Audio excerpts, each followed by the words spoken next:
Gorakhpur ODOP के तहत अपना श्री मैन्युफैक्चरिंग हाउस का उद्घाटन हुआ। मुख्य अतिथि chamber of industries Gorakhpur Vishwajit Saria, विशिष्ट अतिथि सहायक आयुक्त उद्योग रवि कुमार शर्मा के द्वारा जंगल मातादीन पादरी बाजार पीयूष कांत वर्मा के आवास पर मैन्युफैक्चरिंग सेंटर का उद्घाटन समारोह संपन्न हुआ।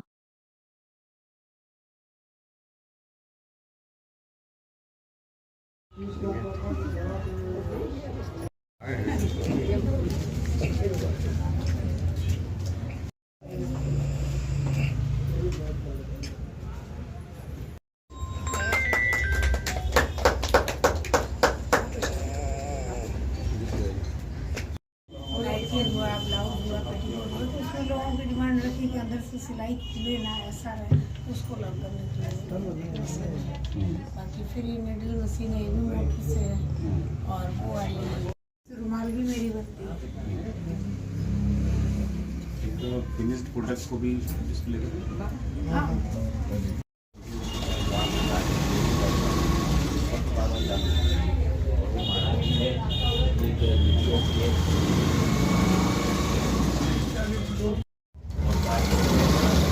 शहर के अंदर होगा तो पार्किंग मस्ट उसकी व्यवस्था करें, क्योंकि मान लीजिए रोड के किनारे होगा तो रोड गाड़ी खड़ा कर देंगे सब।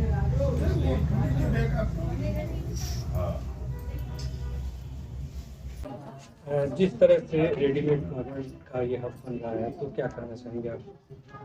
देखिए, रेडीमेड गारमेंट का जो है वो तो ब्रॉडर कॉन्सेप्ट हो गया कि गोरखपुर जनपद के विभिन्न एरियाज़ में जो हमारी रेडीमेड गारमेंट से जुड़े उद्यमी हैं, चाहे वो पुरुष हों चाहे वो महिलाएं हों, वो उसमें सरकार द्वारा जो प्रायोजित स्कीम है उसमें उसका लाभ उठा रहे हैं और जो उनको सब्सिडी है वो सब्सिडी दी जा रही है। प्रदेश सरकार द्वारा क्या स्कीमें चल रही हैं इन क्षेत्र में? प्रदेश सरकार की बात करें तो प्रदेश सरकार द्वारा मुख्यमंत्री युवा स्वरोजगार योजना जो 1 लाख से लेके 25 लाख तक है, मैन्युफैक्चरिंग इंडस्ट्री में, सर्विस इंडस्ट्री में 1 लाख से लेके 10 लाख तक है, और ओडीओपी की बात करें तो ओडीओपी में 1 लाख से लेके 1.5 करोड़ से ऊपर तक है।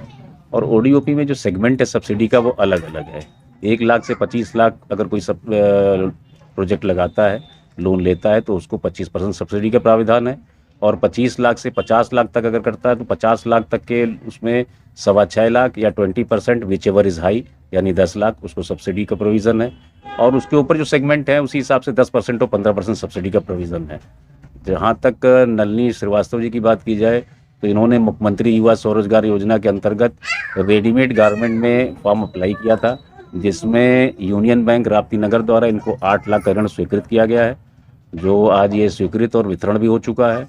और आप देख भी रहे हैं कि इनकी जो गारमेंट की यूनिट आज उसका उद्घाटन भी, और हम सभी लोग उस उपलक्ष्य में यहाँ उपस्थित भी हुए हैं। जैसा कि नए उद्यमियों के लिए क्या योजना है, किस तरह से आपसे जुड़े, इस तरह क्या योजना है? देखिए, नई उद्यमियों के लिए तो अभी प्रदेश सरकार की अगर हमने बात की थी तो मुख्यमंत्री युवा स्वरोजगार योजना और एक जनपद एक उत्पाद मार्जिन मनी स्कीम थी। एक स्कीम और है जो भारत सरकार द्वारा संचालित है, प्रधानमंत्री स्वरोजगार योजना है, जिसमें उसमें भी 1 लाख से अब तो बढ़ा दिया 25 लाख, अब 1 लाख से 50 लाख तक का प्रोविज़न हो गया मैन्युफैक्चरिंग में, और सर्विस इंडस्ट्री के लिए 10 लाख था, उसमें 20 लाख तक का प्रोविज़न हो गया है।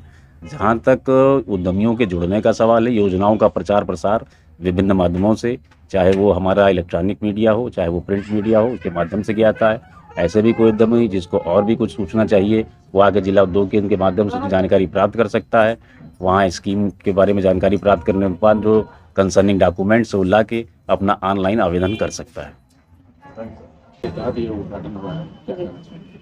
इसमें ये कहना चाहते हैं कि 1 साल आगे, हाँ, ओडीओपी के तहत हमने 1 साल पहले ये गारमेंट्स की दुकान खोली थी, जो अपना रेडीमेड गारमेंट्स का रंग था।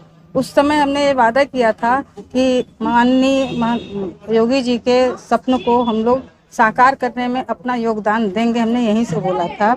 और हम इस तरह के और भी लोगों को, और भी महिलाओं को जागरूक करेंगे और उन्हें आगे बढ़ाने में अपना सहयोग देंगे।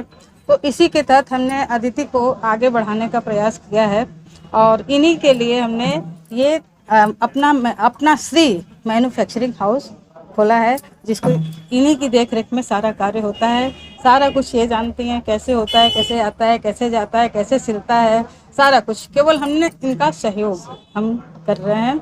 और इसी तरीके से मेरा और उद्देश्य है कि हम और भी महिलाओं को आगे बढ़ाएंगे, और हम चाहते हैं कि योगी जी का जो स्वप्न है कि ये रेडीमेड गारमेंट्स का हब बने, तो हम लोगों का एक एक पायदान है, एक एक पाँव हम उनके स्वप्न के साकार होने में आगे बढ़ा रहे हैं और आगे बढ़ाते रहेंगे। आपकी ये संस्था कितनी महिलाओं को रोजगार देती है? कम से कम अभी तो हमारा ये उद्देश्य तो बहुत लंबा है, लेकिन अभी हम 10 महिलाओं को रोजगार दे रहे हैं, जिसमें बहुत गरीब महिलाएं भी हैं, इवन गूंगी महिला भी है जो यहाँ काम करती है। अभी हम उसको और आगे समूह के द्वारा भी आगे निकालने का प्रयास कर रहे हैं कि उसको और लाभ मिल जाए, क्योंकि सरकार तो बहुत हेल्प देती है महिलाओं के लिए और इस तरह की महिलाओं के लिए, लेकिन उनको मार्गदर्शन नहीं मिलता है, रास्ता नहीं मिलता है, तो वो प्रयास हम लोग कर रहे हैं। एक दिव्यांग महिला के लिए मशीन बनाई अब वो दिव्यांग है कि उसको कोई सहायता नहीं करता, वो अपने घर में बैठ के करती है, उसको हम लोगों ने बाहर निकाला है और यहाँ ले आके हम करा रहे हैं उस दिव्यांग से। और जो भी सरकारी सहायता मिलेगी और मेरा सहयोग मिलेगा तो वो उसी तरीके से उसको हम आगे बढ़ाएंगे। एक बात हम और कहना चाहते हैं कि ये मेरे सपने में, मेरा जो स्वप्न है आगे ये बढ़ाने का, ये बड़ा उद्योग बढ़ाने का है। इसके लिए हम लोग ज़मीन का भी व्यवस्था में लगे हुए हैं, ज़मीन की व्यवस्था में। हम लोग हम लोग साल भर पीछे हुए अपने काम से, कारण कि हमको लोन नहीं मिल पा रहा था। इसके लिए हम यूनियन बैंक ऑफ इंडिया को हम बहुत धन्यवाद देना चाहेंगे। राप्ती नगर फेज 4 खजांची मेरे माध्यम से वहाँ जाए ये बात, हमने उनका टैग भी लगाया है कि ऐसे ही महिलाएं बहुत सी हैं जो आगे बढ़ना चाहती हैं, तो ऐसे बैंक के पास जाएं जो सहयोग करें। हमने कई बैंक गए, नहीं मिला मुझे, और इसमें सबसे बढ़िया सहयोग जिसके कारण हम खड़े हैं रवि सर का है, जो आप सहायक उपायुक्त हैं, उनके मार्गदर्शन में हम लोग चल रहे हैं। जैसा वो मार्गदर्शन दे रहे हैं और ऐसा ही मार्गदर्शन हम ईश्वर करेंगे सभी महिलाओं को मिले और वो आगे बढ़ें। और डॉक्टर साहब का भी सहयोग है, अग्रवाल जी का, वो मुझे फ़ोन कर करके पूछते रहते हैं, कोई भी ऐसी योजनाएं आती रहती हैं तो वो बताते भी हैं कि आप लोग यहाँ आइए, ये काम है। तो मार्गदर्शन बहुत ज़रूरी है और हम इन्हीं के मार्गदर्शन में आगे काम करते रहेंगे। जी।